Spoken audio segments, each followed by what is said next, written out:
তুমি এসব কি করে করতে পারলে? ও তোমার বোনের মতো, তার সাথে ছি, তোমাকে স্বামী ভাবতেও আমার লজ্জা করছে। তা ভেবো না আমাকে স্বামী। আমাকে স্বামীদের জায়গা দেওয়ার মেয়ের অভাব নেই এই পৃথিবীতে।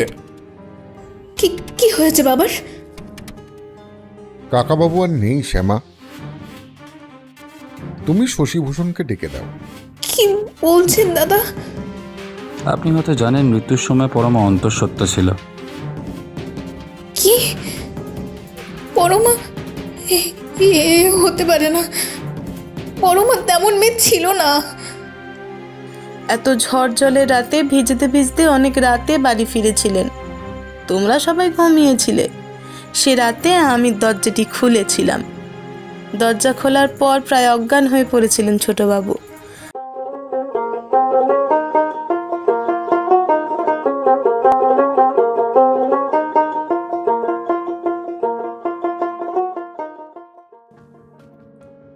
গত কয়েকদিন থেকেই লক্ষ্য করছি পুলকেশ কেমন যেন অল্পতেই বিরক্ত হয়ে উঠছে। এটা পুলকেশের স্বভাব বিরুদ্ধ। গত কয়েক বছর ধরে ওর সঙ্গে হয়ে থাকার দরুন এই জ্ঞান আমার হয়েছে যে এই সময় পুলকেশকে ঘাটানো একদমই উচিত হবে না, বরং শান্ত মনে ওর মন শান্ত হবার অপেক্ষা করতে হবে। এমন সময় বৌঠান দু পেয়ালা চা নিয়ে গজগজ করতে করতে ঘরে প্রবেশ করল। গরমে আমার নাজেহাল অবস্থা, তাও এই গরমে তোমাদের চা খাবার বিরতি নেই। নাও দুজনে আয়েশ করে চা খাও। এদিকে আমার যে কি হাল। যেমন গজগজ করতে করতে পার্বতী ঘরে প্রবেশ করেছিল, সেইভাবেই সে স্থান ত্যাগ করল। আজ চায়ের পেয়ালাও পুলকেশের তপ্ত মস্তিষ্ককে শান্ত করতে পারল না। উত্তপ্ত পার্বতীর দিকে একবার তাকিয়ে তপ্ত চায়ের পেয়ালা হাতে তুলে নিতে নিতে আমাকে উদ্দেশ্য করে পুলকেশ বলল, আজ হঠাৎ পার্বতীর কি হলো? চা তো আজ প্রথম বানাচ্ছে না। তোমাদের দাম্পত্য কলহে প্রবেশ করার বিন্দুমাত্র ইচ্ছা আমার নেই, তবু বলছি পার্বতীর দিকে একটু নজর দাও। তুমিও তাহলে পার্বতীর দলে নাম লেখালে সত্যজিৎ? ওহ, দলের কথা নয়, এতদিন ধরে মেয়েটা ভুগছে।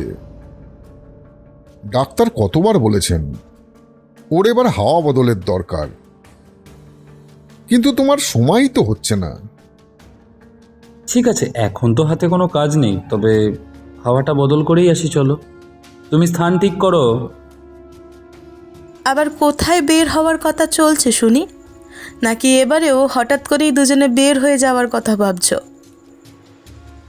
না পার্বতী, এবার পুলকেশ তোমাকে সাথে নিয়েই বের হবে। কি বলছো? আজ সূর্য কোন দিকে উদিত হলেন?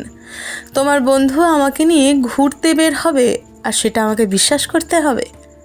এটা নিশ্চয়ই তোমার বুদ্ধির ফসল। সত্যান্বেষীর সাথে ঘর করে এতদিনে তোমার মগজের ধার বেড়েছে পারো। বুদ্ধিটা সত্যিই সত্যজিতের। তবে যেখানেই যাব তিনজনে যাব। জায়গাটা তোমরা দুজনে ঠিক করো, আমি বরং একটু বাইরে থেকে হাওয়া খেয়ে আসি।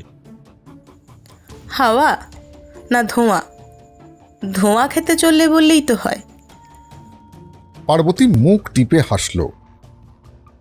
পার্বতীর কথায় পুলকেশ মৃদু হেসে ঘর থেকে বের হয়ে গেল। আমি আর পার্বতী মিলে কয়েকটা সম্ভাব্য গন্তব্যের নাম স্থির করে রাখলাম, পুলকেশের সাথে আলোচনা করে স্থির করার জন্য। রাতে খেতে বসে পার্বতী কথা তুলল। বলছি কি যে কয়েকটা জায়গা আমি আর তোমার ঠাকুরপো মিলে স্থির করে রেখেছি। এবার তুমি একবার চোখ বুলিয়ে বলো কোথায় যাচ্ছি আমরা। তো কোথায় কোথায় ঠিক করলে শুনি আগে। কম খরচের মধ্যে যেটা হবে সেখানেই যাব। যাবার আগেই তোমার খরচের চিন্তা, তাহলে না গেলেই তো হয়। এখানে যেমন পচে মরছি তেমনিই পচে মরি। তোমরা বরং কাজের নাম করে দুই বন্ধু ঘুরতে বের হয়ে যাও। আমি আর পুটিরাম তোমাদের পথ চেয়ে বসে থাকবো এই বাড়ি আগলে। এমন পরিস্থিতিতে পার্বতীর রাগটা অহেতুক মনে হলো না আমার। পরিস্থিতির সামাল দিতে আমি বলে উঠলাম, আরে খরচের কথা ভাবলে হবে, বাঙালির দীপুদা তো আছেই। রক্ষে করো সত্যজিৎ, এই গরমে দীপুতে আমি যাচ্ছি না, বাকি থাকলো দা। সেখানের পাহাড়ি রাস্তায় পার্বতীর চলাফেরা করা কতটা সমীচীন হবে ভেবে দেখো। হাওয়া বদল করে আরও শরীর খারাপ না করলেই হয়। তোমরা যদি অভয় দাও তো আমি একটা কথা বলি। কোন গোপন সত্য ফাঁস করতে চলেছো বলো তো সত্যজিৎ? আসলে আমার এক কাকা শিলিগুড়িতে থাকেন। অনেকবার তিনি তোমাদেরকে নিয়ে যেতে বলেছেন ওনার বাড়িতে। তোমাদের আপত্তি না থাকলে আমরা বরং কিছুদিন শিলিগুড়িতে কাটিয়ে তারপর যদি সম্ভব হয় দার্জিলিংও যেতে পারি, অথবা কলকাতায় ফিরেও আসতে পারি। ওনাদের বাড়ির পরিবেশে পার্বতীর কোনো অযত্ন হবে না। তোমার কাকার ব্যাপারে তো ঠিক জানা ছিল না। নিজের কাকা তোমার? রক্তের সম্পর্ক নয় ঠিকই, কিন্তু আপনজনের থেকেও আপন। একসময় ওরা কলকাতায় থাকতেন। এখন প্রায় 2 দশকের বেশি সময় ধরে শিলিগুড়ির স্থায়ী বাসিন্দা। বাঘাযতীন কলোনিতে থাকেন। স্ত্রী, পুত্র, কন্যা, পুত্রবধূ আর এক নাতি নিয়ে ভরা সংসার। এলাকায় হারান ভট্টাচার্যের আলাদা কদর আছে। বুঝলাম, মানে বেশ প্রভাবশালী ব্যক্তি। পার্বতীর কি মত জিজ্ঞেস করে দেখো, ওর আপত্তি না থাকলে আমারও কোনো আপত্তি নেই। পার্বতীকে উদ্দেশ্য করে যথাসম্ভব গলা নিচু করে বললাম। পার্বতী আমার পরামর্শে সম্মতি জানিয়ে দিল। ঠিক হলো, পরের সপ্তাহেই আমরা শিলিগুড়ির উদ্দেশ্যে রওনা দেব।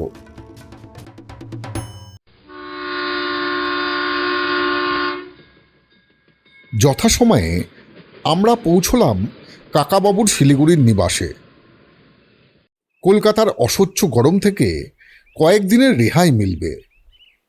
তারপর যদি পুলকেশ রাজি হয় তাহলে দার্জিলিংয়ের শীতলতা উপরি পাওনা হবে। এসব ভেবেই মনে পরম সুখ অনুভব করছিলাম। শিলিগুড়ির মনোরম আবহাওয়ার ছোঁয়া পেয়ে কয়েকদিনেই পার্বতী যেন অনেকটা চনমনে হয়ে উঠেছে। অবশ্য পার্বতীর চনমনে হবার আরও একটা কারণ আছে বলে আমার ধারণা। সে হলো পুটুন, আমার কাকাবাবুর একমাত্র নাতি। পার্বতীর অন্তরের সুপ্ত মাতৃত্বের লালসা এই 4 মাসের খুদে অনেকটা বাড়িয়ে দিয়েছে। পুলকেশ অনেক বড় সত্যান্বেষী হয়েও নিজের স্ত্রীর মনের সত্য আজ পর্যন্ত উদ্ঘাটন করতে পারল না। সত্যি তো, আমি আর পুলকেশ কাজে ব্যস্ত থাকলে পার্বতী খুব একা হয়ে পড়ে। কতক্ষণ আর পুটিরামের তদারকি করে নিজেকে ব্যস্ত রাখবে। এখানে এসে পার্বতীকে খুশি দেখে আমার বেশ ভালো লাগলেও সেই ভালো লাগাটা যে পুলকেশের ক্ষেত্রেও সমানভাবে প্রযোজ্য নয় তা বেশ বুঝতে পারছিলাম। পার্বতী ঘরে ঢুকতেই পুলকেশের গোপন অভিমান একটু উঁকি দিয়ে গেল। কি খবর পারো? এখানে এসে তো আমাদের ভুলেই গেছো দেখছি। তো পাকাপাকিভাবে কি এখানেই থিতু হওয়ার চিন্তা করছো নাকি? কথাটা মন্দ বলনি, থাকতে পারলে বেশ ভালোই হতো। ছোট পুচুন, শ্যামা কাকিমা, পরমা, এদের ছেড়ে যেতে কষ্ট হবে। ওদের ভালোবাসার সামনে আমাদের অদেখা করে দিল পারো। ও হে সত্যজিৎ, তোমার কথা এখানে এসে জীবনের সবথেকে বড় ভুল করলাম কিনা ভাবছি। পার্বতীর মুখ দেখে মনে হলো পুলকেশের এই অসহায়তা পার্বতী বেশ আমোদ অনুভব করল। পুলকেশকে অভয় দিতে দিতে বললাম, আরে না না পুলকেশ, আমার কাকারা খুব ভালো মানুষ। তোমার বিরহী জীবনের কারণ তারা হবেন না পুলকেশ। ভালো মানুষ, তবে একজন ছাড়া। একজন ছাড়া মানে? সেই একজন কে পার্বতী? এ বাড়িতে কেউ কি তোমাকে কিছু বলেছে? না না ঠাকুরপো, আমি সেভাবে কিছু বলিনি। এখানে সবাই খুব ভালো। তোমরা বরং কথা বলো, আমি দেখে আসি পুটুনের ঘুম ভাঙলো কিনা। কথা ঘোরাতেই যে পার্বতী প্রস্থান করল সে বিষয়ে আমার কোনো সন্দেহ নেই। আমার আত্মীয়দের খারাপ কিছুতে পাছে আমি কিছু কষ্ট পাই, তাই সে আমার সামনে খারাপ কিছু বলল না। পুলকেশকে বললাম, তুমি কিছু বুঝলে ভাইয়া? বিন্দুমাত্র না। তবে একান্তে একটু বোঝার চেষ্টা করো, আর বুঝতে পারলে আমাকেও বুঝিও। তোমার মনে হয় না সত্যজিৎ এখানে তুমি অকারণে রহস্য খোঁজার চেষ্টা করছো? রহস্য খোঁজা তোমার শখ পুলকেশ, আমার নয়। আমার ভালোবাসা এই কলম, আর এর সাথে আমি বেশ আছি। এই সময় একটু রহস্য পেলে মন্দ হতো না। আর তোমার ভালোবাসার প্রসঙ্গ যখন তুললে, তাহলে একটা কথা বলি। তোমার এই প্রেয়সীর জন্যই আজ পর্যন্ত তোমার মাথায় টোপর উঠল না। নাহলে ভালো লেখকের সাথে সাথে ভালো স্বামীর খেতাবটাও তোমারই হতে পারত। নিজের পিঠ বাঁচাতে পুলকেশ এমন এক বিষয়ে আলোচনা শুরু করলো যে বিষয়ে আমি আলোচনা বাড়াবো না। সেটা পুলকেশ ভালোই জানে। পার্বতীর ব্যবহারে একটু চিন্তিত থেকেই গেলাম। এমন সময় পরমা এসে খবর দিল, নিচে তোমাদের খাবার ব্যবস্থা করে মা ডাকছেন। তুই যা, আমরা আসছি। পরমা মাথা নেড়ে চলে গেল। পুলকেশ আমাকে জিজ্ঞেস করলো, পরমার তো বিয়ের বয়স পার হতে চলল, এখন ওর বিয়ের ব্যবস্থা করছেন না কেন কাকাবাবু? ওর বিয়ের প্রস্তাব আসে, কিন্তু কাকাবাবুর কাছে ওর জন্ম রহস্য জানার পর আর কেউ এগোয় না। রহস্য? সেটা কেমন? তোমাকে বলতে বাধা নেই। আসলে পরমাকে কাকাবাবু আর কাকিমা দত্তক নিয়েছেন। ও আসলে মোক্ষদামাসির সন্তান। মোক্ষদামাসি মানে যিনি রান্না করেন? হ্যাঁ, আর ওর বাবা? সে এক অঘটন বলতে পারো পুলকেশ। পরমার মতো মোক্ষদামাসিও ছোটবেলা থেকে এ বাড়িতেই মানুষ। মোক্ষদামাসির বাবা মা দুজনেই এ বাড়িতে কাজ করতেন আর এ বাড়িতেই থাকতেন। একদিন এ বাড়িতে ডাকাত পড়ল। সবাই যখন নিজেকে বাঁচাতে ব্যস্ত, তখন মোক্ষদামাসি পড়ল ডাকাতদের হাতে। বাড়ির যা জিনিস ছিল সব লুট হয়ে গেল। তার সাথে লুট হলো মোক্ষদামাসিও। মোক্ষদামাসির চিন্তায় ওনার মা গত হলেন। কিছুদিন অপেক্ষার পরে সকলে যখন মোক্ষদামাসির ফেরার আশা প্রায় ছেড়ে দিয়েছে, তখন অর্ধমৃত মোক্ষদামাসিকে কেউ বা কারা যেন বাড়ির সদর দরজার কাছে ফেলে দিয়ে গেল। তুলে এনে অনেক চিকিৎসার পর মোক্ষদামাসি যখন সুস্থ হলো, ততদিনে পরমা মাসির গর্ভে বেড়ে উঠেছে। এই খবর শোনার পর মাসির বাবা আত্মহত্যা করেন। অসহায় অন্তঃসত্ত্বা মোক্ষদামাসির পাশে এসে দাঁড়ালেন কাকাবাবু ও কাকিমা। ওনারা আজীবনের জন্য মোক্ষদামাসির দায়িত্ব নেন। পিতার নাম দেবার জন্য পরমাকে দত্তক নেন ওনারা। তারপর থেকে মোক্ষদামাসি আর পরমা এ পরিবারের একজন হয়ে থেকে যায়। শিলিগুড়িতে এই বাড়িটা কেনাই ছিল। কাকাবাবু সপরিবারে এখানে চলে আসলেন। পরমার জন্ম রহস্য যেন গোপন থাকে, এটাই কাকাবাবুর কলকাতা ছেড়ে এই শিলিগুড়ি চলে আসার একটা বড় কারণ। বুঝলাম। এইসব ঘটনা কি পরমা জানে? আমি যতদূর জানি পরমা যে কাকাবাবু আর কাকিমার সন্তান নয়, তাও জানলেও আসলে ও যে মোক্ষদামাসির গর্ভজাত, সেটা ওকে জানানো হয়নি। কাকাবাবুর পরিবারের ব্যাপারে যতই জানছি ততই সম্মানে নত হয়ে যাচ্ছে। এখানে না আসলে এমন মানুষদের সাথে পরিচয় হওয়ার সৌভাগ্য থেকে বঞ্চিত থেকে যেতাম। এর জন্য তোমাকে অনেক ধন্যবাদ সত্যজিৎ। নতটা পরে হলেও অসুবিধা কিছু নেই। এখন খেতে চলো, না হলে খিদের চোটে আমি নত হয়ে যাব। হ্যাঁ হ্যাঁ হ্যাঁ, চলো চলো চলো।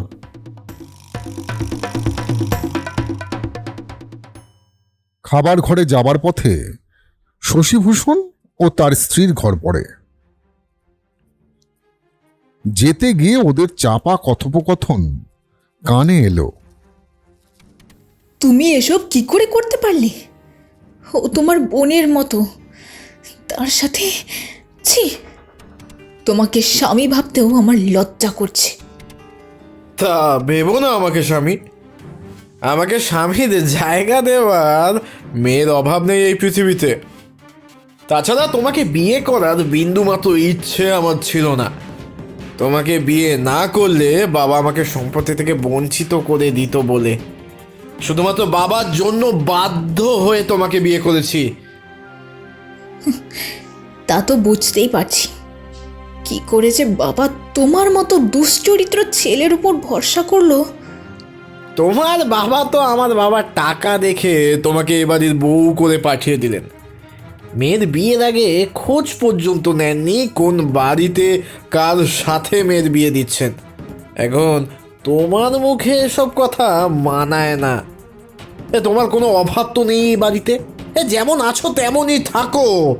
আমাদের জীবনে নাক গলাতে এসো না। শুধু টাকা নয়, ওনার চরিত্র স্বভাব সব জেনে ভেবেছিলেন ওনার ছেলেও ওনার মতোই হবে।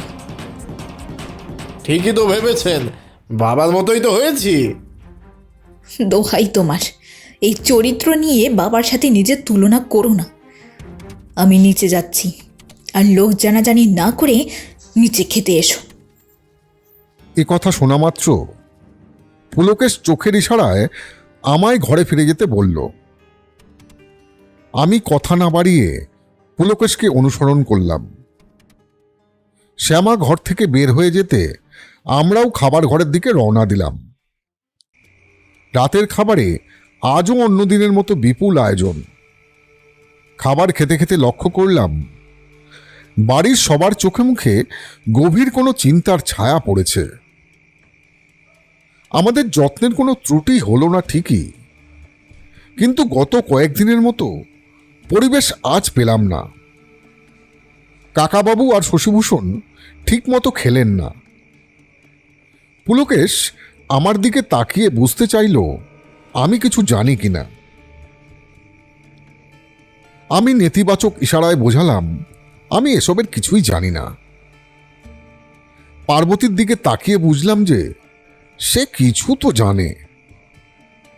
তবে এ সময় চুপচাপ খেয়ে উঠে নিজের ঘরে যেতে পারলেই যেন এই অস্বস্তিকর পরিবেশ থেকে রক্ষা পাওয়া যাবে বলে আমার মনে হলো। পুলকেশ আমার সাথে আমার ঘরে এসে একটা সিগারেট ধরালো। কিছু একটা ভেবে ও বলল, সত্যজিৎ, কিছু মনে না করলে একটা কথা বলি। তুমি কবে থেকে আবার অনুমতি নিয়ে আমার সাথে কথা বলা শুরু করলে? ব্যাপারটা ঠিক তা নয়, আমার মনে হয় এ বাড়িতে কিছু এমন ঘটনা ঘটেছে যে ওনারা আমাদের জানাতে পারছেন না। আমাদের এখন ওনাদের একান্তে ছেড়ে দেওয়া উচিত। ওনাদের পারিবারিক ব্যাপার, পরিবারের মধ্যেই থাকা ভালো নয় কি? তুমি যা উচিত মনে করো তাই করো পুলকেশ। আমি বরং কাল সকালে কাকাবাবু আর কাকিমার সাথে কথা বলে নেব। সেই ভালো, এখন ঘুমাও। আমি পার্বতীকে বলি যাওয়ার জন্য প্রস্তুত থাকতে। পরদিন সকালে আমি কাকাবাবুকে আমাদের যাওয়ার ব্যাপারে বলতে গেলাম। গিয়ে দেখি কাকাবাবুর ঘরে কাকিমা, পরমা আর মোক্ষদা মাসি উপস্থিত। কাকাবাবু নাকি অনেক ডাকাডাকির পরেও কোনো সাড়া দিচ্ছেন না। আমাকে দেখে সকলে সাহস পেল যেন। আমি জিজ্ঞেস করলাম, কি হয়েছে কাকাবাবুর? সকালে উঠে মা চা এনে ডেকেছেন বাবাকে, কিন্তু বাবার সাড়া দিচ্ছেন না। আমি এগিয়ে গিয়ে গায়ে হাত দিয়ে দেখলাম শরীর শক্ত হয়ে গেছে, শরীরে প্রাণের কোনো লক্ষণ নেই। কাকাবাবু আর নেই। এক মুহূর্তে সব নিস্তব্ধ হয়ে গেল। কাকাবাবুর ঘরের 3 নারী কান্নায় ভেঙে পড়ল। আমি ওদেরকে কি করে সান্ত্বনা দেব তা বুঝে পাচ্ছিলাম না। এমন সময় শ্যামা ঘরে প্রবেশ করল। কি কি হয়েছে বাবার? কাকাবাবু আর নেই শ্যামা, তুমি শশীভূষণকে ডেকে দাও। কি বলছেন দাদা? বাবা তো কাল রাতেও ঠিক ছিলেন। কান্নায় শ্যামার গলার স্বর ক্ষীণ হয়ে আসলো। তুমি একবার শশীভূষণকে খবর দাও শ্যামা। সে তো ঘুম থেকে উঠছে না দাদা। অনেকবার ডাকাডাকি করার পর বাবাকে খবর দিতে এসেছিলাম। সে কি? চলো, আমি যাচ্ছি তোমার সাথে। আসুন আসুন দাদা। কাল রাতে ও বসার ঘরে শুয়েছিল। বসার ঘরে কেন? মাঝে মাঝে রাতে ওনার খুব মাথা ব্যথা করলে উনি বসার ঘরে এসে শুতেন। কাল রাতে পুটুন খুব বিরক্ত করছিল, কিছুতেই ঘুমাতে চাইছিল না। ব্যথার জন্য তাই উনি বসার ঘরে এসে শুয়েছিলেন। বসার ঘরে গিয়ে দেখলাম শশীভূষণ অঘরে ঘুমাচ্ছে। নাকের কাছে হাত রেখে বুঝলাম শ্বাস চলছে। আমি অনেক ডাকাডাকি করেও কোনো ফল পেলাম না। শ্যামার কাছ থেকে ডাক্তারের ফোন নম্বর নিয়ে ওনাকে এ বাড়িতে আসতে বললাম। এতক্ষণে খেয়াল হলো যে এসবের মধ্যে পুলকেশকেই খবরটা দেওয়া হয়নি। তথাপি পুলকেশকে ডাকতে গেলাম। দরজাটা খোলো পুলকেশ। আসছি আসছি আসছি আসছি। কি হয়েছে সত্যজিৎ? তাড়াতাড়ি চলো আমার সাথে, সর্বনাশ হয়ে গেছে। আরে কি হয়েছে বলবে তো। কাকাবাবু মারা গেছেন। ওদিকে শশীভূষণ ঘুম থেকে উঠছে না। কাকাবাবুর কি হলো? কাল রাতে তো ঠিক ছিলেন। জানি না পুলকেশ, তুমি একবার ওদিকে চলো। চলো, শশীভূষণের জন্য ডাক্তারকে খবর দিয়েছো? হ্যাঁ, উনি এখনই চলে আসবেন। আগে কাকাবাবুর কাছে চলো। অনেকক্ষণ ধরে পুলকেশ কাকাবাবুকে নিরীক্ষণ করল। আমি আর ধৈর্য না রাখতে পেরে জিজ্ঞেস করলাম, কি বুঝছো পুলকেশ? স্বাভাবিক মৃত্যু বলেই তো মনে হচ্ছে। শরীরে কোনো আঘাতের চিহ্ন নেই। আচ্ছা, ওনার কি কোনো অসুখ ছিল? কাকিমা বলতে পারবেন, কিন্তু স্বামীর আকস্মিক মৃত্যুতে কাকিমার যা অবস্থা, ওনাকে মনে হয় না এই সময় কিছু জিজ্ঞেস করা ঠিক হবে। দেখছো তো কেমন পাথর হয়ে গেছেন। ঠিক বলেছ। চলো আমরা শশীভূষণের ঘরে যাই। কিন্তু ওদের ঘরের সামনে দিয়েই তো ওখানে আসলাম, ওই ঘর থেকে তো কোনো শব্দ পেলাম না। কাল রাতে শশীভূষণ বসার ঘরে শুয়েছিল। ওখানেই চলো তাহলে। আমি শশীভূষণের কাছে এসে দেখলাম ততক্ষণে ডাক্তারবাবু চলে এসেছেন এবং শশীভূষণকে পরীক্ষা করছেন। পরীক্ষা শেষ হতেই আমি আর পুলকেশ এগিয়ে গেলাম এবং জিজ্ঞেস করলাম, কি বুঝছেন ডাক্তারবাবু? ডাক্তারবাবু আমাদেরকে দেখে শ্যামার দিকে তাকিয়ে বললেন, ওনাদের তো চিনতে পারলাম না। শ্যামার উত্তরের অপেক্ষা না করে আমি বললাম, আমি অজিত, এটা আমার কাকার বাড়ি। শশীভূষণ আমার ভাই, আর ইনি পুলকেশ বক্সী। আপনারা কলকাতা থেকে এসেছেন? আর উনি বিখ্যাত পুলকেশ বক্সী? আরে আরে, কি সৌভাগ্য আমার। শশীভূষণ কেমন আছে ডাক্তারবাবু? আচ্ছা, উনি কি আফিম খেতেন? না, এই বাড়িতে শুধু বাবাই আফিম খেতেন। কাকাবাবুর ব্যাপারটা কি ডাক্তারবাবুকে তুমি বলেছো শ্যামা? পুলকেশ জিজ্ঞাসা করল শ্যামাকে। শ্যামা দুদিকে মাথা নাড়ল মাত্র। ডাক্তারবাবুকে পুলকেশ নিজেই অনুরোধ করল একবার কাকাবাবুকে দেখে যাবার জন্য। উনি রাজিও হলেন। কাকাবাবুকে পরীক্ষা করে ডাক্তারবাবু পুলকেশকে বললেন, হার্ট অ্যাটাক বলেই মনে হচ্ছে, তবে আমি যতদূর জানি ওনার হার্টের কোনো সমস্যা ছিল না। অতএব অঘটন ঘটে যাওয়ার কথা নয়। কোনো দুশ্চিন্তার ফলে এমন হওয়া অসম্ভব নয়। আমি বলবো একবার পুলিশে খবর দিয়ে পোস্টমর্টম করিয়ে নিন। আসলে কাকাবাবুর পর শশীভূষণের এসব করার কথা। এখন তো সেই এই বাড়ির হর্তাকর্তা।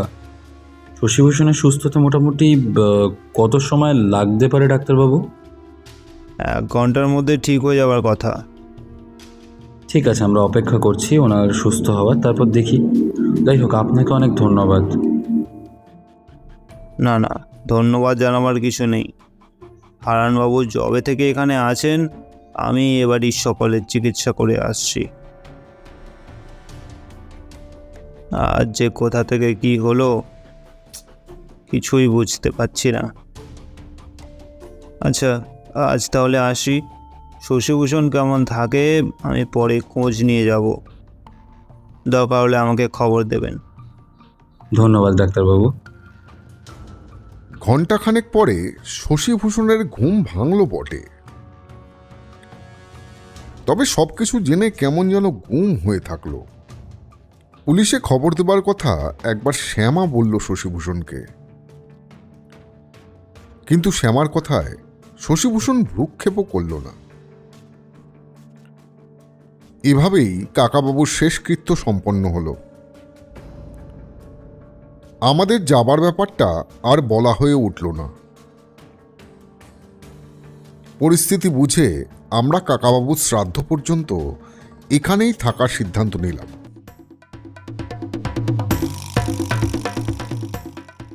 পরদিন আরও একটা ঘটনা ঘটল এবং সব ঘটনাগুলোর মোড় যেন ঘুরিয়ে দিল।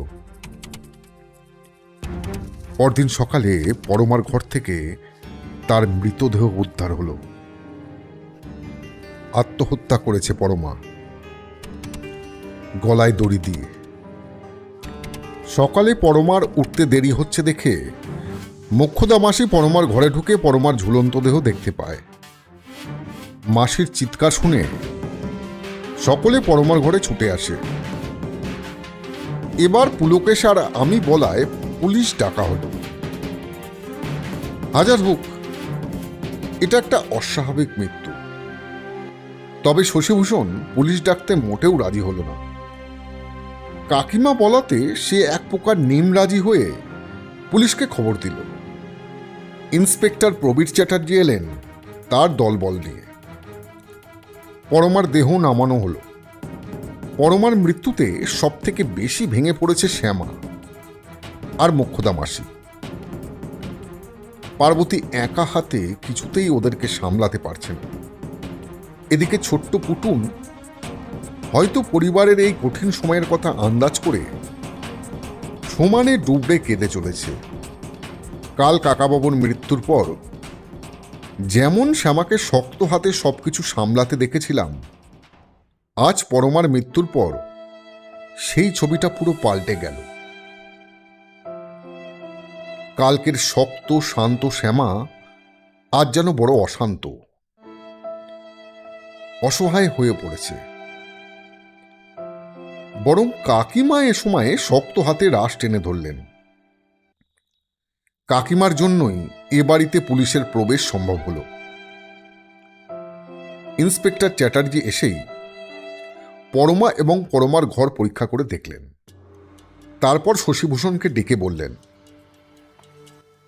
ঘরের দরজা তো ভাঙা দেখছি না, তবে কি দরজা খোলা ছিল? হ্যাঁ, সকালে মোক্ষদা মাসি দরজা খোলা পেয়েছে। কেউ আত্মহত্যা করলে তো দরজা আগে বন্ধ করবে, যেন কেউ তার কাজে বাধা দিতে না পারে। দরজা খুলে আত্মহত্যা করতে এই প্রথম দেখছি। অদ্ভুত ব্যাপার, তাই না? কি ভেবে পরমা দরজা খুলে আত্মহত্যা করলো সেটাও তো ও নিজেই বলতে পারতো। আমি কি করে বলবো বলুন তো? দেখুন শশীভূষণ বাবু, পরমার মৃত্যু কিন্তু স্বাভাবিক নয়, তাই পোস্টমর্টম করতে হবে। বডি পেতে আপনাদের একটু সময় লাগবে। পোস্টমর্টম করার কোনো দরকার নেই ইন্সপেক্টর। মা জোর করেছিলেন বলে আপনাকে খবর দিলাম। এটা আমাদের পারিবারিক ব্যাপার। পোস্টমর্টম হলে বাড়ির সম্মানহানি হবে। আপনি বডি ছাড়লে আমরা পরবর্তী ব্যবস্থা নিতে পারি। বুঝলাম, কিন্তু আমার হাত যে বাধা শশীভূষণ বাবু। আইনের কিছু নিয়ম কানুন আছে, তার বাইরে গিয়ে কিছু করা আমার পক্ষে সম্ভব না। আর একটা কথা, আমি বাড়ির সকলের সাথে এই ব্যাপারে আলাদা করে কথা বলবো। এতে আশা করি আপনার কোনো সমস্যা নেই। পরমার আত্মহত্যার ব্যাপারে এই বাড়িতে কেউ কিচ্ছু জানে না। সেটা তো তদন্ত সাপেক্ষ। আমি জিজ্ঞাসাবাদ করার আগে বিনা অনুমতিতে কেউ কোথাও যাবেন না। কিছু অতিথি আছেন বাড়িতে, আপনি কি তাদেরও জিজ্ঞাসাবাদ করবেন ইন্সপেক্টর? হ্যাঁ, অবশ্যই। তারা গত 3 দিন মাত্র এখানে এসেছেন, ওনারা কিছুই জানেন না। ওনাদের এসব থেকে বাদ দিলে হতো না? অদ্ভুত ব্যাপার তো। আপনাদের অতিথিরা আসার পর থেকে এ বাড়িতে একের পর এক অঘটন ঘটছে।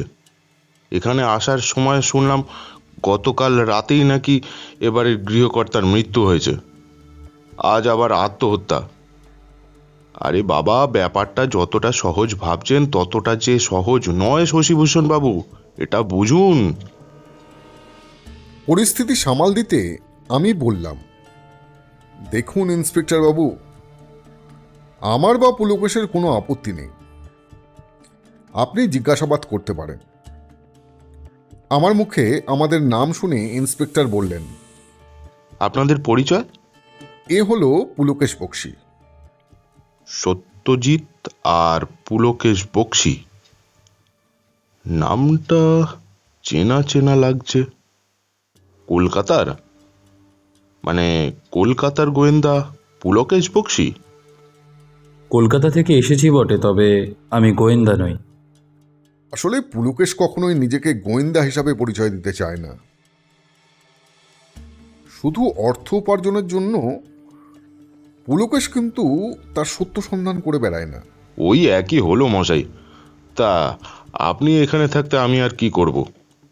আরে না না, আপনি আপনার কাজ করুন। আমি এখানে কোনো তদন্ত করতে আসিনি।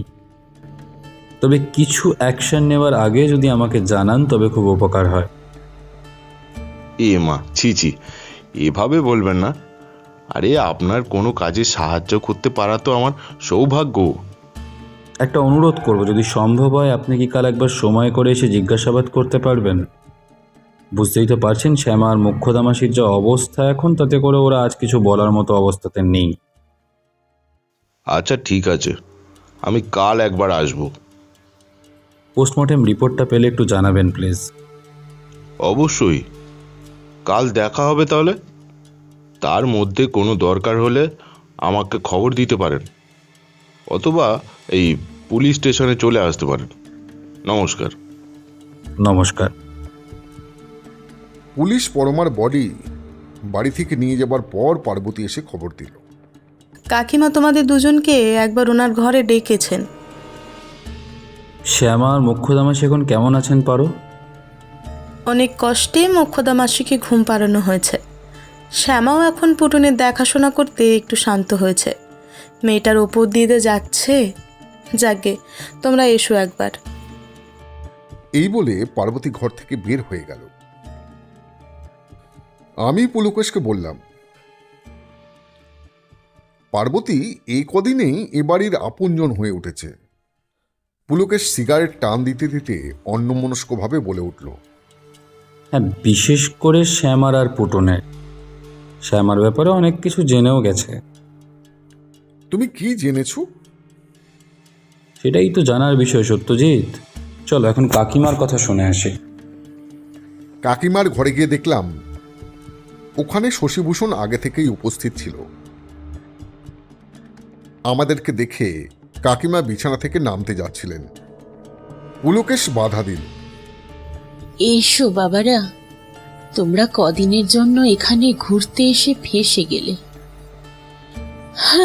তার জন্য আমি খুবই লজ্জিত। আপনি এভাবে কেন বলছেন?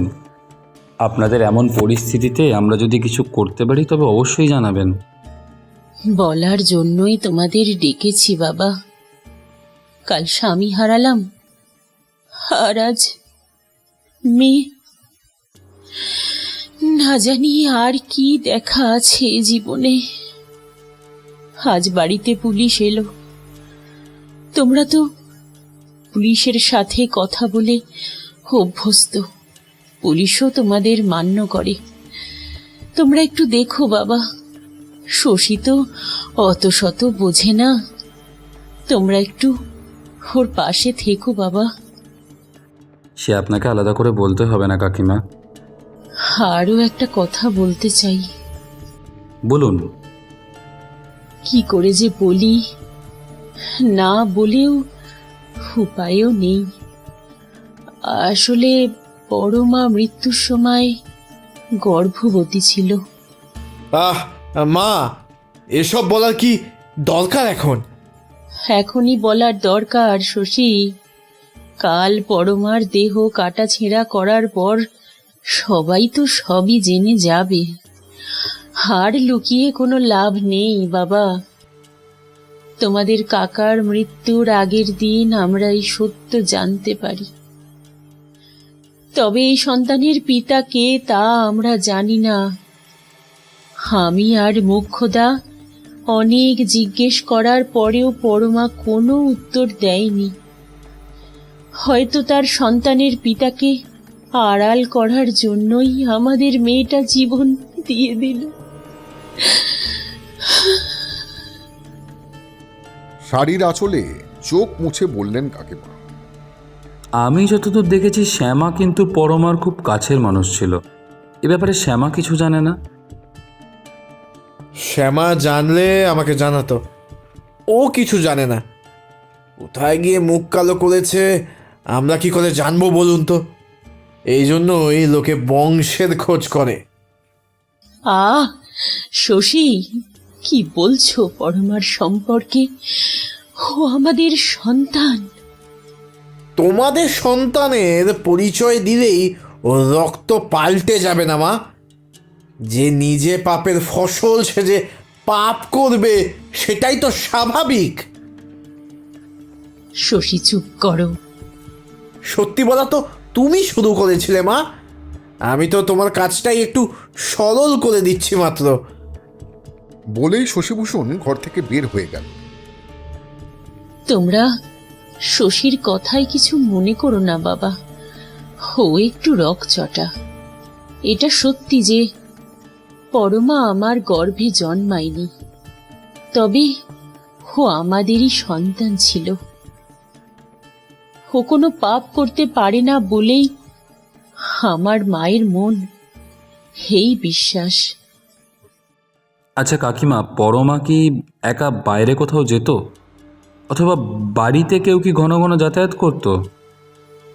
কখনোই নয়। ঘরের কাজ করে যেটুকু সময় পেত সেলাই করত।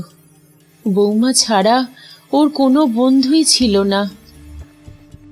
আপনি অনুমতি দিলে আমি আর সত্যজিৎ কি শ্যামার সাথে আলাদা করে কথা বলতে পারি? অবশ্যই বাবা, তোমরা পার্বতীকে বলো, ও ডেকে দেবে। তবে যা করবে এ বাড়ির মঙ্গলের কথা মাথায় রেখে করো বাবা। এই এলাকায় তোমার কাকা বাবুর আলাদা সম্মান ছিল। আজ ওনার অবর্তমানে ওনার অর্জন করা সম্মানটুকু যেন অক্ষুণ্ণ থাকে, এতটুকু দেখো। আপনি নিশ্চিন্ত থাকতে পারেন কাকিমা, পরমার সত্যটা যেন গোপন থাকে তার আপ্রাণ চেষ্টা আমি করব।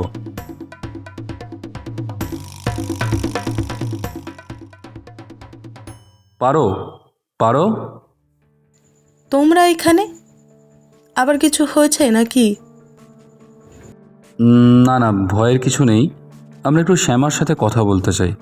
একটু গিয়ে বলো ওনাকে। একটু দাঁড়াও, ভিতরে এসো তোমরা। আসতে পারি? আসুন। আপনার মানসিক অবস্থা বুঝতে পারছি, তবে পরমার জন্যে আপনার কাছে সাহায্য চাইতে এসেছি। আপনি হয়তো জানেন মৃত্যুর সময় পরমা অন্তঃসত্ত্বা ছিল। কি? পরমা? এ- এ হতে পারে না, পরমা তেমন মেয়ে ছিল না। আপনি তো পরমার সব থেকে কাছের মানুষ ছিলেন। পরমা আপনাকে কখনো কিছুই বলেনি? বিশ্বাস করুন, এ ব্যাপারে আমি কিছুই জানি না। গত কিছুদিন যাবৎ পরমা অন্য মনস্ক থাকতো। আমি নিজের জীবন নিয়ে এমন ব্যস্ত হয়ে পড়েছিলাম যে ওর ব্যাপারটা গুরুত্ব দেইনি। কত বড় অন্যায় করেছি পরমার ওপর। একটু যদি ওর খেয়াল রাখতাম, তাহলে হয়তো আজ পরমা আমাকে এভাবে ছেড়ে যেত না। আমার সব কষ্টের ভাগিদার হয়ে থাকলো, অথচ নিজের কষ্টের ভাগ আমায় দিল না। শেষ একটা কথা জেনে চলে যাব। পরমা কি একা বাড়ির বাইরে কোথাও যেত, অথবা কেউ বা কারা কি এ বাড়িতে আসতো পরমার সঙ্গে দেখা করতে? না। পার্বতীর বুকে মুখ গুজে কাঁদতে কাঁদতে কোনো মতে অস্পষ্ট স্বরে উত্তর দিল শ্যামা।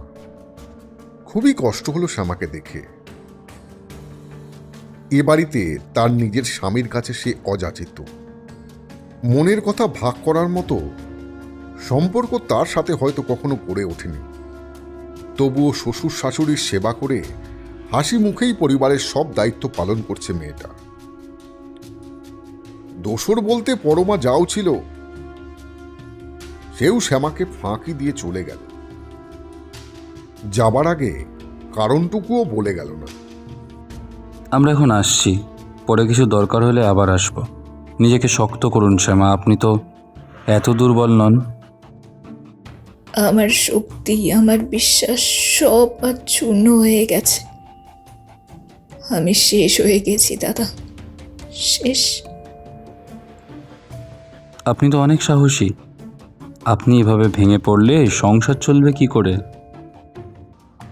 সংসার তো শুধু আমার একার নয় দাদা, আমিও তো মানুষ। আমারও তো বাঁচার জন্য কিছু চাহিদা আছে। আমি কিসের তাগিদে বাঁচবো বলতে পারেন?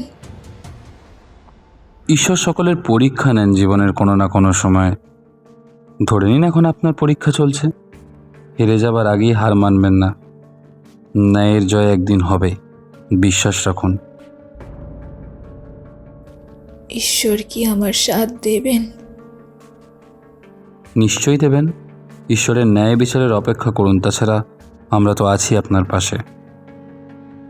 শ্যামার ঘর থেকে বের হয়ে পুলকেশ বলল, চটপট তৈরি হয়ে একবার নিচে এসো সত্যজিৎ। এখন কোথায় যাব আমরা? প্রশ্ন করবে নাকি আমি একাই যাব? আচ্ছা আচ্ছা, আসছি আসছি। পরদিন সকাল সকাল ইন্সপেক্টর প্রবীর চ্যাটার্জি এসে হাজির হলেন। শশীভূষণ সহ আমার আর পুলকেশের তলব হলো। আমরা যাবার পর ইন্সপেক্টর শুরু করলেন। আরে আসুন আসুন, আপনাদের জন্যই তো অপেক্ষা করছিলাম। ও ভালো কথা, আপনাদের জানাই যে মৃত্যুকালে পরমা দেবীর শরীরে আঘাতের চিহ্ন পাওয়া গেছে। তাছাড়া উনি অন্তঃসত্ত্বা ছিলেন। এখন প্রশ্ন হলো এই সন্তান কার ছিল। আমি যতদূর খোঁজ নিয়ে জেনেছি তাতে পরমা দেবী একা বাইরে কোথাও যেতেন না, অথবা বাইরের কোনো পুরুষ এ বাড়িতেও আসতো না। তার মানে দাঁড়ায় এ বাড়িরই কারোর জন্য পরমা দেবীর সন্তান সম্ভাবা ছিলেন।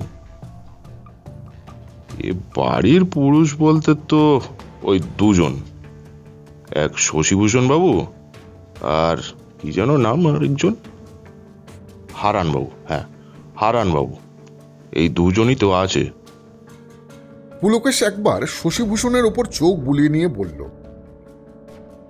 হারানবাবু পরমার পিতা, তাই মনে হয় ওনাকে সন্দেহের ঊর্ধ্বে রাখাই ভালো। পরমাতেও ওনার দত্তক নেওয়া মেয়ে ছিল। অসম্ভব কিছুই না পুলকেশবাবু। হারানবাবুর মৃত্যুর পরে এই পরমার আত্মহত্যার কিন্তু এইদিকেই ইঙ্গিত করছে। আর তাছাড়া আপনার কথা মতো যদি হারানবাবুকে ছেড়ে দিই, তাহলে তো বাকি থাকেন ওই শশীভূষণ বাবু। এ ব্যাপারে উনিই ভালো বলতে পারবেন। কি বলেন শশীভূষণ বাবু? আপনারা পরমার মৃত্যুর সুযোগ নিয়ে আমাদের পরিবারের ব্যাপারে যা ইচ্ছা তাই বলতে পারেন না ইন্সপেক্টর। আপনারা অনেক কিছু খোঁজ নিয়েছেন, এটা খোঁজ নেননি আমাদের পরিবারের সম্মান কতটা। সম্মান তো বাজারে কিনতে পাওয়া যায় না, ওটা অর্জন করতে হয়। আর সত্যজিৎদা, মা তোমাদের এ বাড়ির সম্মান রক্ষা করতে বলেছিলেন, এই কি তার প্রমাণ? তাই নাকি? তাহলে পরমা দেবীর পরিস্থিতির জন্য দায়ী কে? আমার তো ধারণা এসবের পিছনে ছিলেন হারানবাবু নিজে। পরমার ব্যাপার জানাজানি হওয়ার ভয়ে উনি আত্মহত্যা করেছেন। আপনারা সব জেনে শুনেও ব্যাপারটা লুকাতে পুলিশকে না ডেকে ওনার সৎকার করে দিয়েছিলেন, কি তাই না? আমি ঠিক বললাম তো? আপনি এক্ষুনি বাড়ি থেকে বের হয়ে যান ইন্সপেক্টর। পুলিশের গায়ে আমি হাত দিতে চাই না। গেট আউট আইসে। পুলকেশ আমাকে চোখের ইশারায় বলল শশীভূষণকে এখান থেকে নিয়ে যেতে। আমি ওর কথা মতো শশীভূষণকে নিয়ে গেলাম, কিন্তু সে এতই উত্তেজিত ছিল যে তাকে টেনে নিয়ে যাওয়াটা আমার পক্ষে সহজ কাজ ছিল না। তথাপি যেন তেন প্রকারে তাকে নিয়ে বাইরে আসলাম। একটু পরে পুলকেশ এসে জানালো, আমি কথা বলেছি, ওসব কথা বাইরের কেউ জানবে না, তবে তদন্ত এখনো চলবে। ইন্সপেক্টর সকলের বয়ান নেবেন। কাকিমা আবার ডেকে পাঠালেন আমাদের দুজনকে। এবারে আর শশীভূষণ উপস্থিত ছিল না। বলছি বাবারা, এইসব কি শুনছি? পরমার জন্য নাকি পুলিশ তোমাদের কাকা বাবুকে সন্দেহ করছেন? আসলে একখান কেউই সন্দেহের ঊর্ধ্বে নয় কাকিমা, বিশেষ করে যখন আমরা কেউই আসল সত্যটা জানি না। তা বলে বাবা মেয়ের সম্পর্ক নিয়ে এমন কথা বলবে? ছি, উনি কখনোই এমন কাজ করতে পারেন না। আমি ইন্সপেক্টর প্রবীর চ্যাটার্জির সাথে কথা বলেছি কাকিমা, সত্যটা জানার আগে কোনো কথা পাঁচকান হবে না। আপনাদের পারিবারিক সম্মানের কথা মাথায় রেখেই সব কিছু করা হবে। তোমার মুখের কথাতেই বিশ্বাস করছি বাবা, আমার বিশ্বাসের মান রেখো। আপনি আমার ওপর ভরসা করতে পারেন কাকিমা। আজ আসি তবে। হ্যাঁ বাবা, এসো।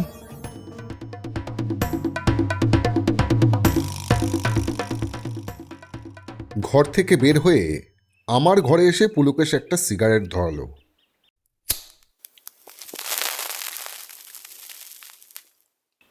তারপর আমাকে বলল, কি বুঝছো সত্যজিৎ?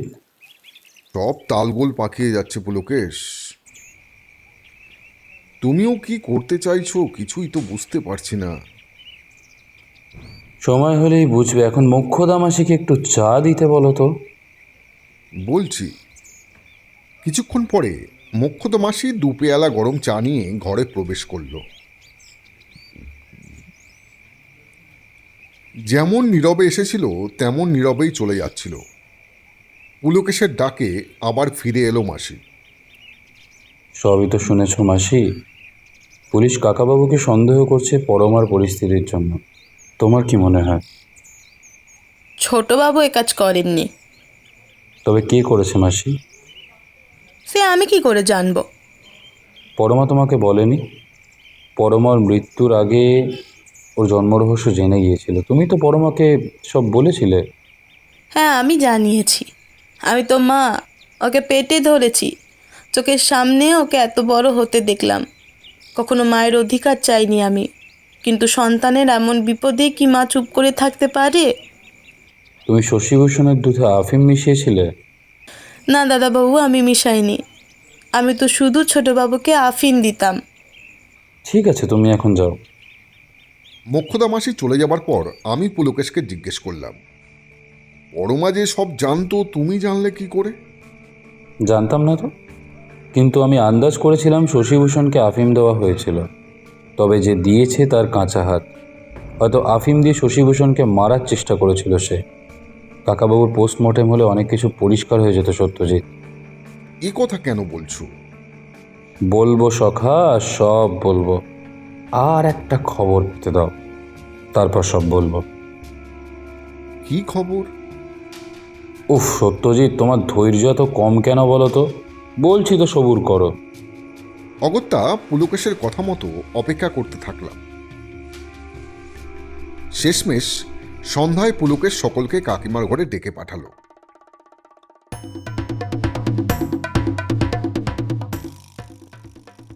যথাসময়ে পুলকেশের সাথে আমিও কাকিমার ঘরে প্রবেশ করলাম। দেখলাম সকলেই প্রায় উপস্থিত। পুলকেশ সকলের উপর চোখ বুলিয়ে বলল, সবাই এসে গেছেন দেখি মোক্ষদা মাসি ছাড়া। পারিবারিক ব্যাপারে কাজের লোকের উপস্থিত থাকার তো কোনো দরকার নেই পুলকেশ বাবু। সমস্ত ঘটনার সাথে যে মোক্ষদা মাসির যোগ আছে, ওনাকে ছাড়া সব সত্য বলা যাবে না শশীভূষণ বাবু। দয়া করে ওনাকে ডেকে পাঠান। তার মানে কি মোক্ষদা মাসি পরমাকে খুন করেছে? খুন? আমি তো খুনের কথা উল্লেখ করিনি শশীভূষণ বাবু। আহ, শশী চুপ করো। বৌমা যাও, একবার মোক্ষদাকে এ ঘরে আসতে বলো তো। কিছুক্ষণ পরেই শ্যামা মোক্ষদা মাসির সাথে উপস্থিত হলো। এবার বলুন পুলকেশ বাবু, কি বলার জন্য ডেকেছেন? হ্যাঁ শশীভূষণ বাবু, বলছি। মোক্ষদা মাসি, আমার কিছু ভুল হলে শুধরে দিও। গল্পটা শুরু আজকের থেকে 2 দশক আগে। একটা খুব সাধারণ মেয়ে ছিল। তার বাবা মা যেখানে কাজ করতো সেই বাড়ির ছেলেকে মেয়েটি পছন্দ করত, বলা ভালো ভালোবাসত। কিন্তু তার সাধ্য কি বামুন হয়ে চাঁদ ধরতে যাওয়ার? এই সুদর্শন চেহারার দয়ালু বুদ্ধিমান পরোপকারী ছেলেটিকে মেয়েটি মনে মনেই ভালোবাসতে লাগলো। এসব থেকে অজানা ছেলেটি যথাসময়ে বাড়ির থেকে ঠিক করে দেওয়া মেয়েকে বিয়ে করে সংসার শুরু করে। তাদের একটি পুত্র সন্তান হয়। এতদিনে মেয়েটি বুঝে গিয়েছিল সে যাকে ভালোবাসে তার জীবনে সে গুরুত্বহীন। এই চিন্তা তাকে খুব কষ্ট দিত। তার সদ্য কৈশোর পার হওয়া মন চাইতো একবার হলেও যদি তার ভালোবাসার মানুষটার কাছে ধরা দেওয়া যায়। অবশেষে এমন সুযোগ যে এলো না তা নয়, এলো। কোনো এক দুর্বল মুহূর্তে তারা দুজনে কাছাকাছি আসলো। এর পরিণতি মেয়েটি অন্তঃসত্ত্বা হয়ে গেল। এই কথা ছেলেটি জানা মাত্র খুব ভয় পেয়ে গেল। পারিবারিক সম্মান, তার সাজানো সংসার, সব কিছু একটা ভুলের জন্য শেষ হতে বসেছে। ভেঙে পড়ল ছেলেটি। নিজের ভালোবাসাকে এভাবে ভেঙে পড়তে দেখে মেয়েটির খুব কষ্ট হলো। সে যে মন প্রাণ দিয়ে ছেলেটিকে ভালোবেসেছে, ভালোবাসার প্রতিদানে ভালোবাসা ছাড়া কিছুই চায়নি। তার কারণেই তার ভালোবাসার মানুষটা নিজের প্রিয় সমস্ত কিছু হারাবে, এই কি করে হতে দিতে পারে মেয়েটি? এমত অবস্থায় মেয়েটি একটি উপায় বের করলো। তবে উপায়টি সহজ নয়। তার উপর মেয়েটির সম্মানহানির সম্ভাবনা থেকে যাচ্ছে। ছেলেটি প্রথমে রাজি না হলেও পরে তার সংসার বাঁধতে এবং সংসার বাঁচাতে রাজি হয়ে যায়। অর্থের বিনিময়ে তার ঠিক করা কিছু ছেলেদের দিয়ে নিজের বাড়িতে ডাকাতির ছক কষে। ডাকাতির শেষে সেই ডাকাতরাই অপহরণ করে মেয়েটিকে এবং কিছুদিন পরে আবার বাড়িতে ফিরিয়ে নিয়ে আসে। তার অবস্থা দেখে বাড়ির সকলের দয়া হয় মেয়েটির প্রতি। কিছুদিন পরে সকলে মেয়েটির সম্ভাব্য সন্তানের ব্যাপারে জানতে পারে। এসবের মাঝে ততদিনে ছেলেটির বাবা মা গত হয়েছেন এবং মেয়েটিরও। অনাথ অত্যাচারিত মেয়েটির যন্ত্রণা অনুভব করে ছেলেটির স্ত্রী স্বামীকে বলে অনাগত শিশুটিকে দত্তক নিতে রাজি করতেন। ছেলেটি সুযোগ খুঁজছিল তার ভুলের প্রায়শ্চিত্ত করার। তার সহধর্মিণী যে সেই পথ খুলে দিলেন তার সামনে। এবারের সত্যতা যাতে কখনো সামনে না আসে তার জন্য পরিবার নিয়ে নতুন জায়গায় এসে নতুন করে সব কিছু শুরু করে ছেলেটি। এমনকি ভালোই চলছিল সব কিছু। সব আবার ওলটপলট হয়ে গেল যখন তিনি জানতে পারলেন তার সেই দত্তক নেওয়া মেয়েও আজ অন্তঃসত্ত্বা। আর এর জন্য দায়ী তার নিজের ছেলে। কি বলছেন পুলকেশ বাবু? পুলিশ এসে প্রথমে পরমার জন্য বাবাকে দায়ী করলো, এবার আপনি আমাকে দায়ী করছেন। আপনারা কি ভেবেছেন শুনি? আপনার চরিত্র সম্পর্কে আপনার বাবা ভালো করে জানতেন। এমন ঘটনা তো এই প্রথম নয় শশীভূষণ বাবু, এর আগেও বেশ কয়েকবার এমন ঘটনা ঘটিয়েছেন আপনি, সে খবর কাকাবাবু জানতেন। এমনকি নিজের এলাকার ভেতরেও আপনি ধরা পড়েছিলেন, সেবার কাকাবাবুর মধ্যস্থতার জন্য বেঁচে যান। এসবের পরে কাকাবাবু আপনার বিয়ের ব্যবস্থা করেন, বিয়ে করলে যদি আপনার মতি ফেরে সেই আশায়। কাকাবাবু এর জন্য আপনাকে সম্পত্তি থেকে বঞ্চিত করার কথাও বলেছিলেন, আপনি আবার তখন অন্য ছক কষলেন। এত সম্পত্তি হাতছাড়া হয়ে গেলে আপনার চলবে কী করে, তাই না? আগে সম্পত্তি বাঁচাতে হবে, তাই বিয়ে করে নিলেন কাকাবাবুর কথা মতো। কাকাবাবুর কথা মতো বাইরে আর কিছু করা নিরাপদ নয় বুঝে বাড়ির ভেতরেই নিজের শিকার খুঁজতে লাগলেন। চোখের সামনে পরমা ছিল। পরমা যে আপনার নিজের বোন নয় তা আপনি জানতেন, কারণ পরমার জন্মের সময় আপনি একটু বড়ই ছিলেন। আমি যদি খুব ভুল না হই তাহলে সম্ভবত তখন আপনার 10-12 বছর বয়স। কাজে পরমার মাঝে মোক্ষদা মাসি সেটা আপনার জানা ছিল, তাই আপনি পরমাকে ব্ল্যাকমেল করতে শুরু করলেন ওর আসল মায়ের কাছে নিয়ে যাওয়ার নাম করে, এবং দিনের পর দিন ব্যবহার করলেন আপনি পরমাকে। পরমা কাকাবাবু আর কাকিমার দয়ায় বড় হয়েছে, আপনি তাদের নিজের সন্তান। কাজে ওনারা আপনার বিরুদ্ধে কোনো কথা শুনবেন না, এবং শ্যামাকে বললে শ্যামা কষ্ট পাবে। এসব ভেবেই পরমা দিনের পর দিন আপনার অত্যাচার সহ্য করে যাচ্ছিল। আশা ছিল যেদিন নিজের মাকে খুঁজে পাবে সেদিন এসব থেকে মুক্তি পাবে পরমা। এসব এসব মিথ্যে বলছেন আপনি। এতদিন আমাদের অতিথি হয়ে থেকে আজ আমাদেরই বিরুদ্ধে চক্রান্ত করেছেন আপনারা। পরমা কিন্তু মৃত্যুর আগে আপনার নাম জানিয়ে গিয়েছিল শশীভূষণ বাবু। কাকে জানিয়েছে? তাই যদি হয় তাহলে সে পুলিশের কাছে কেন বললো না? পরিবারের সম্মানের কথা ভেবেই হয়তো সে বলেনি। তাহলে আপনাকে কেন বললো? সে আমাকে বলেনি, সত্যটা আমি খুঁজে বের করেছি। তার প্রমাণ দিতে পারবেন? প্রমাণ তো দরকার হলে আদালতে অবশ্যই দেব। ভুলে যাবেন না একই ভুল আপনি একাধিকবার করেছেন, এমনকি আপনার বারংবার বারণ করা সত্ত্বেও বাদ যায়নি আপনার স্ত্রীর বোন, ও তাই আপনার বিরুদ্ধে প্রমাণ জোগাড় করা কঠিন কাজ হবে না। এবার শশীভূষণ একটু দমে গেল, মাথা নিচু করে কোনো উত্তর দিল না। কান্নায় ভেঙে পড়ল কাকিমা। এসব কি শুনছি আমি? এত বছর ধরে সংসার করার এই প্রতিদান পেলাম আমি।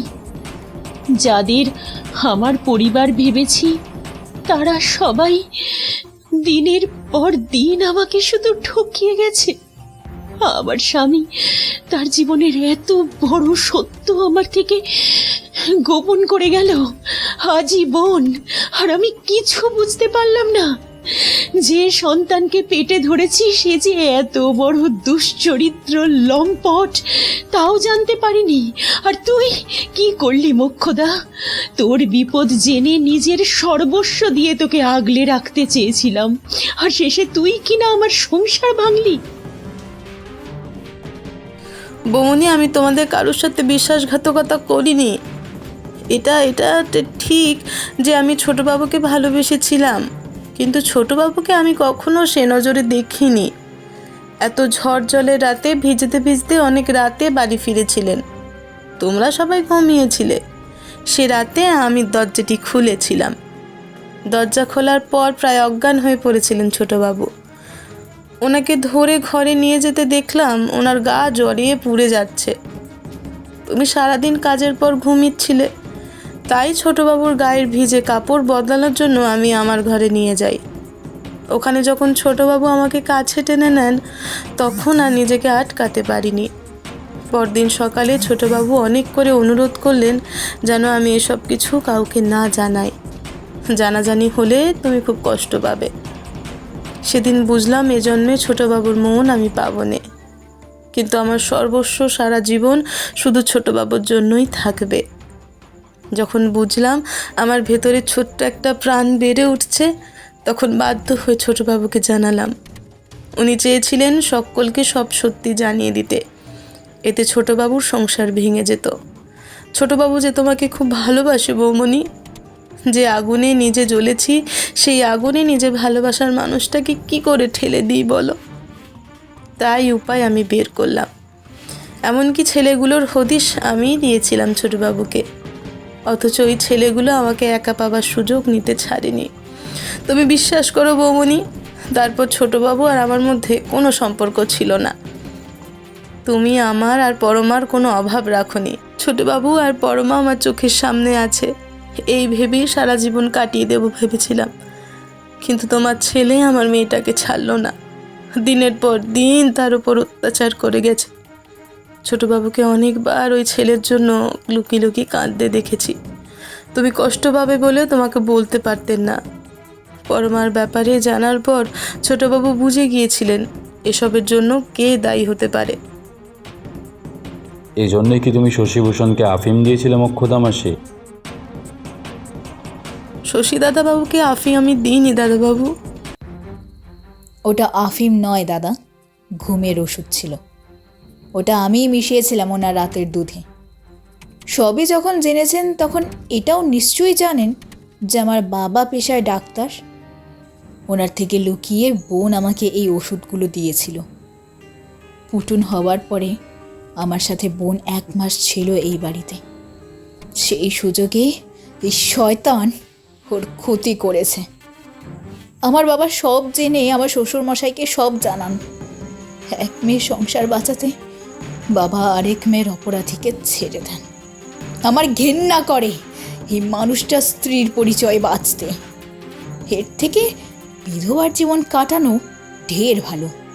তাই বোন আর আমি মিলে ঘুমের ওষুধ দিয়ে ওনাকে মেরে ফেলার পরিকল্পনা করেছিলাম। এই কাজে পরমা আমাদের সাহায্য করেছিল মাত্র। কিন্তু এমন কপাল যে ওই ওষুধে কিছুই হলো না, বেঁচে গেল পাপিটা। তাহলে এসব তোমার কাজ ছিল? আমি ভেবেছিলাম এসব পরমা করেছে। এই ভাবনা থেকে আপনি পরমাকে খুন করেন, তাই তো শশীভূষণ বাবু? খুন? আর মিথ্যে বলে লাভ নেই শশীভূষণ বাবু। আমি ওকে মারতে চাইনি। ও আমাকে খুন করার চেষ্টা করেছে ভেবে আমার রক্ত ফুটছিল। সেদিন রাতে যখন ওর ঘরে যাই তখন কথা কাটাকাটি হতে হতে রাগের মাথায় ওর গলা চেপে ধরেছিলাম। কিছুক্ষণ পর পরমা নিস্তেজ হয়ে পড়ল। আমি ভয় পেয়ে গিয়েছিলাম। ও গর্ভবতী, সেটা সবাই জানতো। এমন সময় ওর আত্মহত্যা করা স্বাভাবিক। তাই গলায় দড়ি দিয়ে ঝুলিয়ে ওর আত্মহত্যার ব্যাপারটা সাজানো ছাড়া আমার উপায় ছিল না। মা, তুমি আমাকে ক্ষমা করে দাও মা। শশীভূষণের ধরে থাকা পা কাকিমা আস্তে আস্তে সরিয়ে নিলেন। মুখ ফিরিয়ে স্তব্ধ হয়ে গেলেন কাকিমা। মা, তুমি অন্তত আমার থেকে মুখ ফিরিয়ে নিও না। বাবা চিরকাল শুধু আমাকে শাসন করে গেছে। সারা জীবন আমার মনে হয়েছে আমার থেকে পরমার ব্যাপারে বাবা বেশি উৎসাহী ছিলেন। আমার মধ্যে সারা জীবন বাবা শুধু দোষী দেখে গেছেন। সারা জীবন চেয়েছি কি করে পরমাকে অপদস্থ করা যায়, কিন্তু ঈশ্বর যেন ওর ভাগ্য সোনার কলমে লিখেছেন। পাপের ফসল হয়েও সে সব কিছুতে আমার থেকে জিতে যাবে তা আমি বরদাস্ত করতে পারতাম না। কখনো কখনো তো আমার সন্দেহ হতো পরমাকে বাবা দত্তক নিয়েছেন নাকি আমাকে। সব কিছু মাঝে তুমি শুধু আমাকে তোমার মমতায় মুড়ে রেখেছিলে। বাবা বকলে তুমি আসতে আমাকে রক্ষা করতে। আজ তুমি আমার থেকে মুখ ফিরিয়ে নিও না মা। ভুল তো আমি ছিলাম শশী। তোর বাবা বলতেন আমার প্রশ্রয়ে তুই ভুল রাস্তায় যাচ্ছিস। আমি কখনো তার কথা শুনিনি। চিরকাল মনে হয়েছে নিজের পেটের ছেলেকে বেশি ভালোবাসবো, এটাই তো স্বাভাবিক। তার ফল আজ পেলাম। তোরা সবাই মিলে আমাকে হারিয়ে দিলি রে। সব কিছু তোর জন্য হলো শশী, তোর জন্য। সারা জীবন ভেবেছি আমার দয়ায় মোক্ষদা আর পরমা বেঁচে আছে, অথচ আমার জন্য মোক্ষদা তার সব কিছু ত্যাগ করেছে। এত বড় বলিদানের ভার আমি বইব কি করে রে? মোক্ষদা, পারলে আমায় ক্ষমা করে দে রে, ক্ষমা করে দে। নিজের অহংকারে তোর জীবনের সব কিছু কেড়ে নিলাম নিজের অজান্তেই। আপনাকে আমি কথা দিয়েছিলাম কাকিমা, আপনার পরিবারের সম্মান রক্ষার আপ্রাণ চেষ্টা আমি করব। এই সমস্ত কিছু আমি এখনো পুলিশকে জানাইনি। এখন সব কিছুই আপনার সামনে জলের মতো পরিষ্কার। সবাই সবার সত্য আপনার কাছে নিজেই বলেছেন। এবার যা বিচার করা আপনি করুন কাকিমা। আমরা কাল সকালেই রওনা দেব। আসি।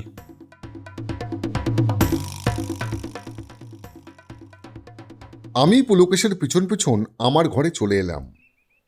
ঘরে এসে পুলকেশ একটা সিগারেট ধরালো।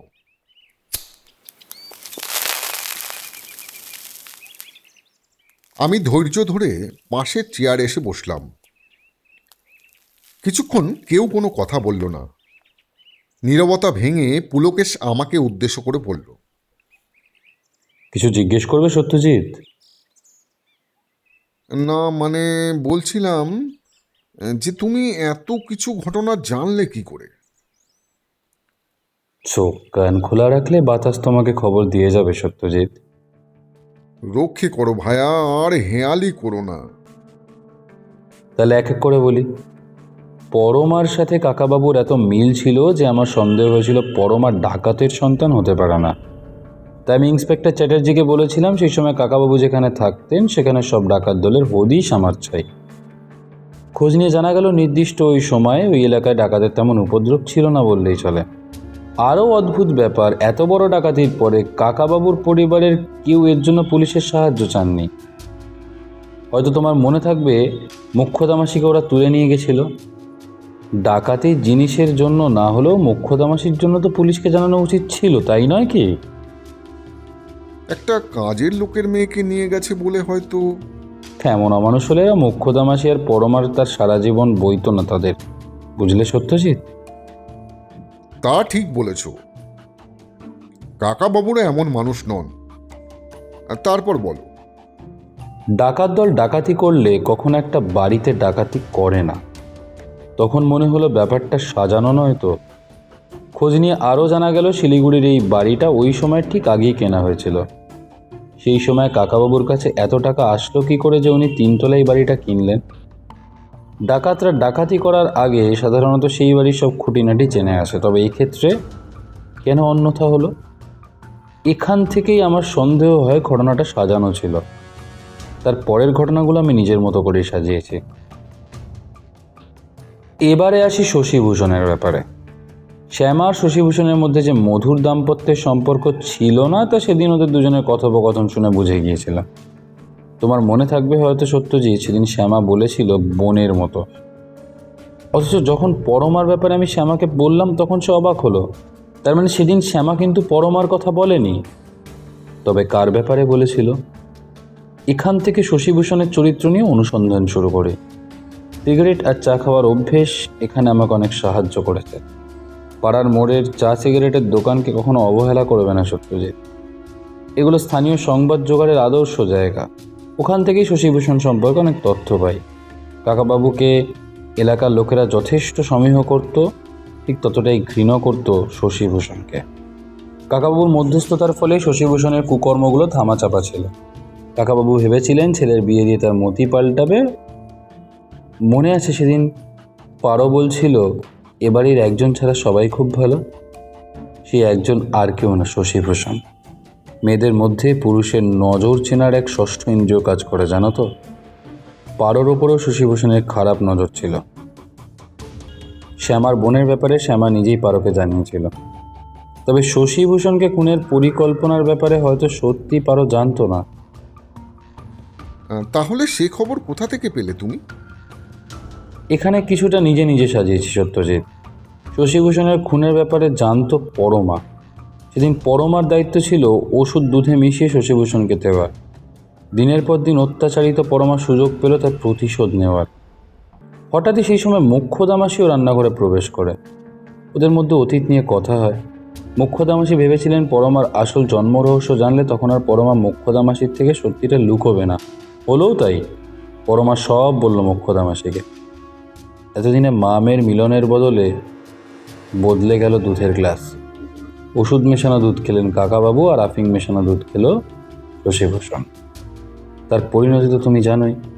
শ্যামা শশীভূষণের ব্যাপারটা জানতো, তাই পরদিন শ্যামাও অবিচল ছিল। অথচ সেই শ্যামাই ভেঙে পড়ল পরমার মৃত্যুতে। এখানেই আমার দ্বিতীয় সন্দেহ হলো।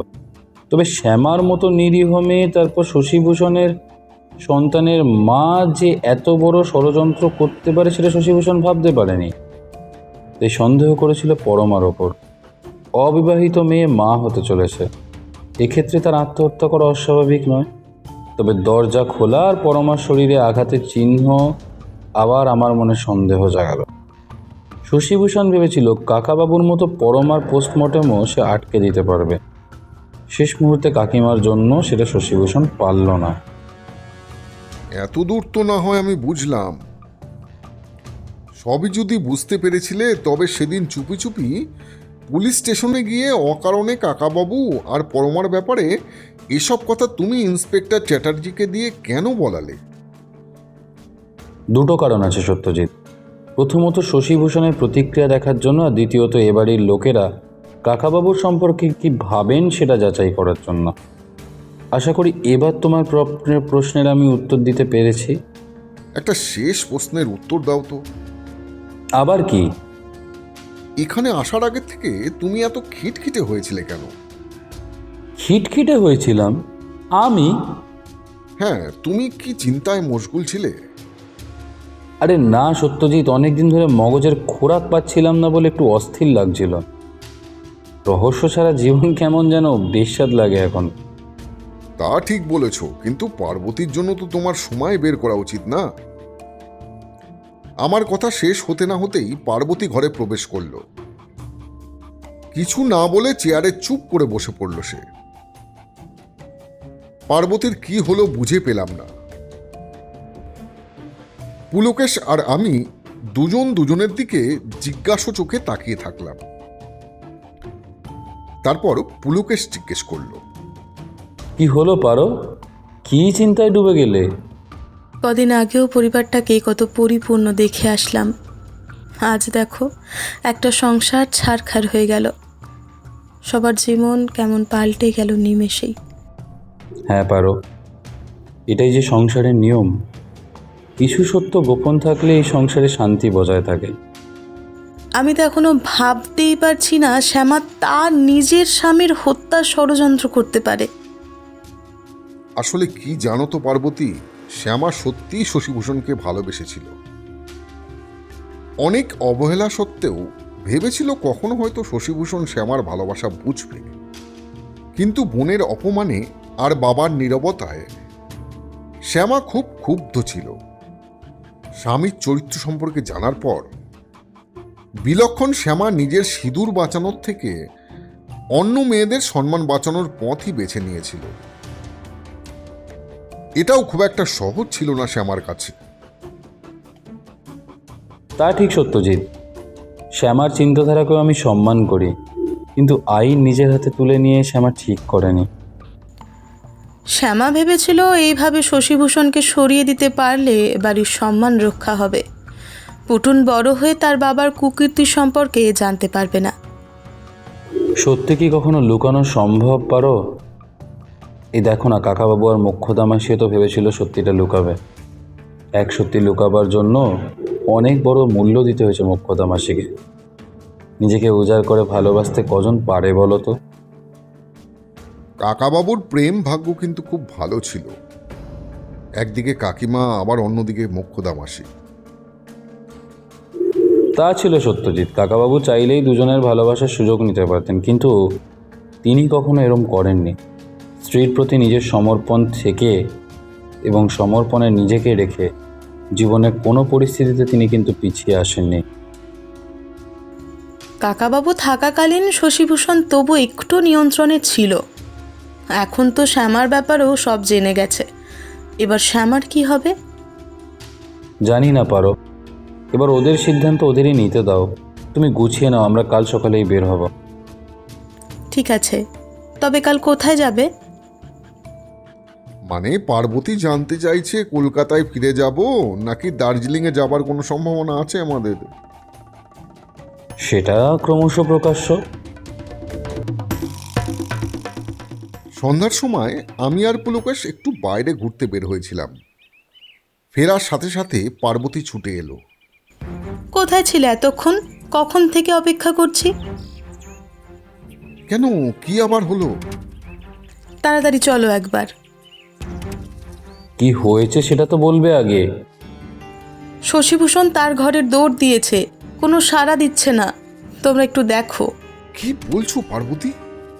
চলো পুলকেশ, চলো এখনই। হ্যাঁ, শিগগির চলো।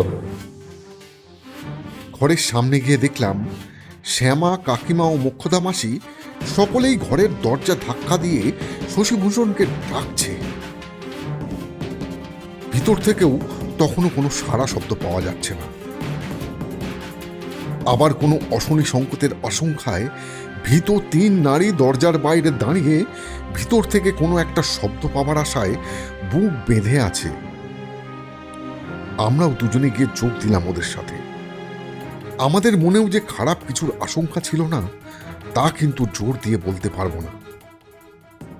তবে সেই মুহূর্তে দরজা খোলার ব্যাপারেই মনোনিবেশ করলাম। আমাদের ডাকাডাকিতেও কোনো সাড়া শব্দ পাওয়া গেল না। আমি আর পুলকেশ গায়ের সর্বস্ব শক্তি দিয়ে দরজায় বারংবার আঘাত করতে শুরু করলাম। বেশ কিছুক্ষণ পরে দরজাটা আলগা হয়ে গেল।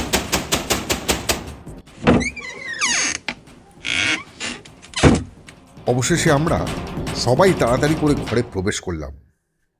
যা দেখলাম তা আমাদের মস্তিষ্ক আশা করলেও মন যেন মানতে চাইছিল না। শশীভূষণ নিজের হাতের শিরা কেটে ফেলেছে। বিছানা সহ সারা ঘর রক্তে ধুয়ে গেছে। এবারে 3 নারী একত্রে আর্তনাদ করে উঠল। পার্বতী এমন দৃশ্য আগে কখনো চাক্ষুষ করেনি। ঘটনার বিভৎসতায় পুলকেশের পিছনে মুখ লুকালো পার্বতী। আমি আর পুলকেশ এমন বহু দৃশ্য দেখেছি ঠিকই, কিন্তু এবারের ব্যাপারটা একটু আলাদা।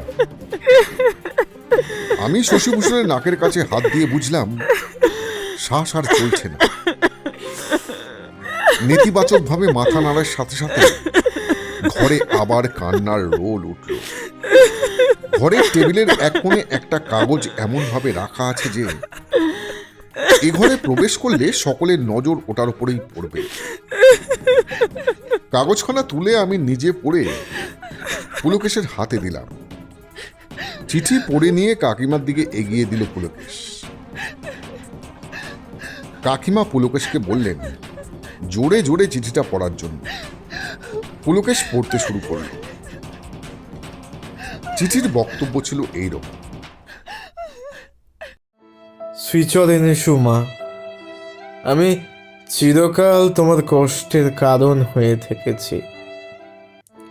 আমাদের জন্য তোমাকে শুধুমাত্র অপদস্থ হতে হয়েছে সকলের কাছে। এবার এমন ভুল করে ফেলেছি যার শুধরাবার কোনো পথ নেই। তুমি আর আমাকে ভালোবাসো না।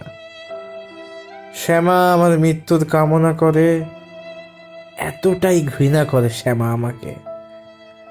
সবকিছু হারানোর পর আজ বুঝেছি আমার কাছে কত অমূল্য সম্পর্ক ছিল।